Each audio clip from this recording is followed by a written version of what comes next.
Olá, paz a todos, Deus abençoe a todos nesse dia. Uma quarta-feira maravilhosa na presença do Senhor, Deus Todo-Poderoso.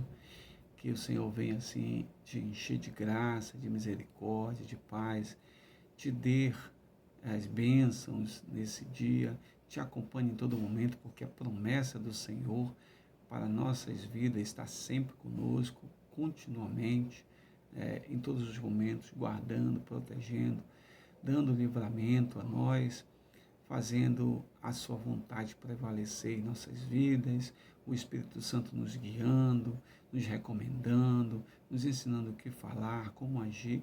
O Senhor está sempre ao nosso redor. Isso é maravilhoso. Você que faz parte dessa família, Palavra que Salva, muito bom dia, Deus abençoe a todos. Você que está assistindo pela primeira vez, seja bem-vindo, meu querido. Fique à vontade. E você que está assistindo também, pode dar um gostei ou não gostei, que assim o vídeo terá relevância no YouTube. Mateus 11, 28 diz assim: Vinde a mim, vós que estáis cansados e sobrecarregados, e eu vos aliviarei.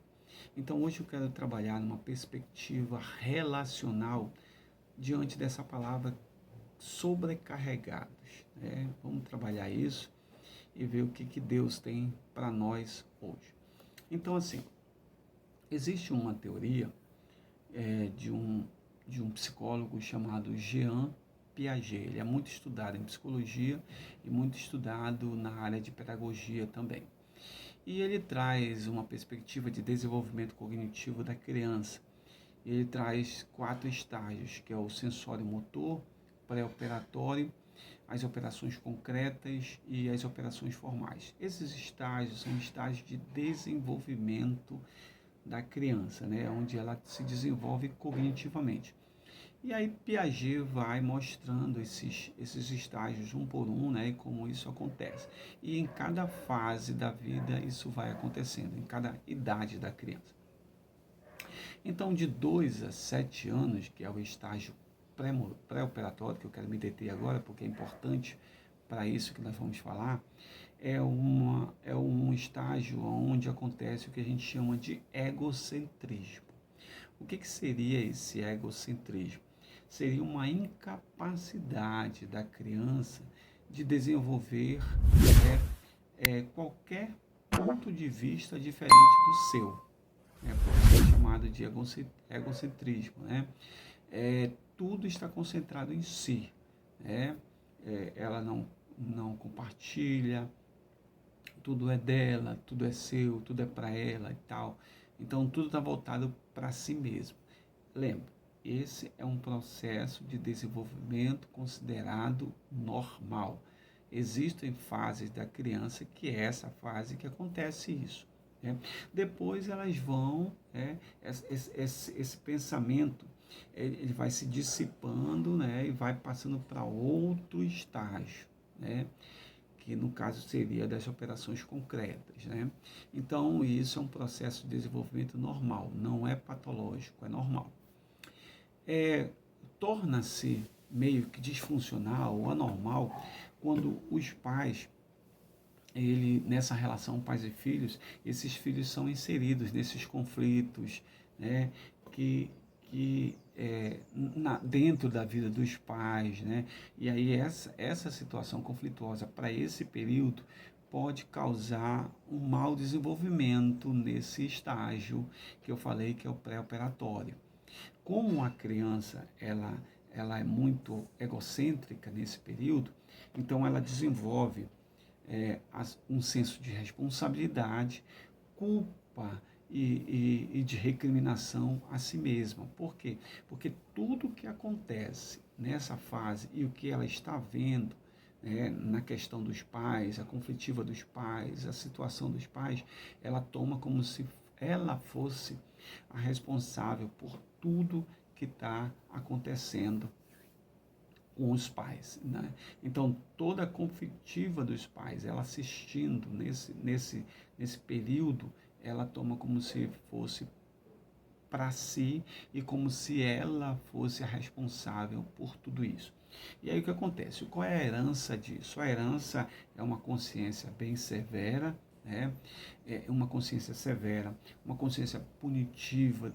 É uma criança que vai crescer com dúvidas a respeito de si mesmo e ela vai ter uma falta de confiança muito grande, né? São as heranças que são transmitidas em virtude dessa situação. Então, assim, um exemplo, se algo de errado vai com a família, elas imaginam que a culpa não são dos pais, é dela, né? E também ela tem que ter a responsabilidade, né, o pensamento dela, a responsabilidade de corrigir erros e consertar os estragos feitos pelos pais. Então ela se sente nessa condição de ter que corrigir esses erros, né, de tentar consertar esses estragos que não foi ela que provocou, mas como ela participa dessa vivência conflitiva dos pais, ela acha que pela fase em que ela está, né, é que propicia essa questão egocêntrica, ela acha que também ela é culpada disso, né? Então, assim, situações como você vai ver um adulto, agora na condição de um adulto, ele sempre vai tentar corrigir, sempre vai tentar ajeitar, ele sempre vai tentar ajudar as coisas, né? Se o meu pai foi alcoólatra, então eu vou tentar fazer algo, corrigir isso, foi culpa minha, eu vou tentar sanar, eu vou tentar resolver, né? Se os pais divorciaram também, isso também é culpa minha, fui eu que provoquei esse divórcio, então eu tenho que fazer algo para corrigir, eu tenho que fazer algo para consertar, eu tenho que ajudar a fazer os acertos devidos e necessários. Essa já é a percepção de um adulto que trouxe todo esse sentimento de criança e agora tem essa sensação, né? tem essa emoção, tem esse comportamento, se comporta dessa forma. E aí ele se comporta como uma espécie de salvador, né? A percepção que ele tem de si mesma é uma percepção de um salvador, né? Fazer pelos outros, né? E negar-se a si mesmo. E aí na relação, por exemplo, essa pessoa adulta ela casa, então ela vai buscar um tipo de pessoa na qual ela possa sempre estar fazendo algo por ele, né? Ou sempre estar fazendo algo por pessoas que são próximas deles e que estão ao redor da sua relação, sempre dando de si para o outro, sempre dando de si para o outro de uma forma demasiada. Por quê? Porque ele age assim, numa perspectiva inconsciente, né? Que ele visualiza desde lá daquela fase pré-operatória do egocentrismo, ele sente naquela fase que houve uma percepção ali da conflitiva dos pais, né? Porque ele viu tudo aquilo e aí ele vai levando isso para a fase adulta. Então ele casa com alguém ou ela casa com alguém sempre querendo sempre ajudar alguém, querendo sempre ajeitar, querendo sempre corrigir, querendo sempre dar uma solução para aquilo. Só que essas situações de fazer sempre pelo outro acaba acarretando em quê? Num cansaço e numa exaustão, né? Ele se esgota ao máximo e ainda fica zangado, porque traz uma irritabilidade de pensar que fez pelo outro e o outro não retribuiu, o outro não fez nada por ele, traz uma certa revolta, né? Então, essa pessoa, ela vai se relacionar nesse sentido, sempre querendo fazer, sempre querendo isso, sempre negando a si mesmo. Então, esse negar a si mesmo vai acarretar o seguinte: eu cuidei de todo mundo ao meu redor, mas não cuidei de mim mesmo. Eu ajudei todo mundo ao meu redor, mas não ajudei a mim mesmo. Eu fiz para todo mundo ao meu redor, mas não fiz para mim mesmo. Então essa pessoa, devido a essa disfunção, todo o tempo da sua vida trabalhou, fez, se relacionou sempre ajudando o outro. E ninguém a ajudou. Ninguém foi com ela em nenhum momento. Ninguém foi com ele em nenhum momento, porque ele só foi para dar, mas para dar para si mesmo, em nenhum momento. E aí acontece o seguinte, que você não consegue atender todas as pessoas ao mesmo tempo. Que a partir do momento em que você passa a agir dessa forma, todos vão querer, que você dê, todos vão te sugar ao máximo.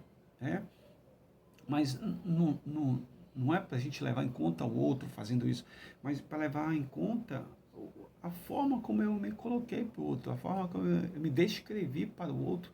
Eu disse para o outro que eu só funciona assim e o outro só vai sugar.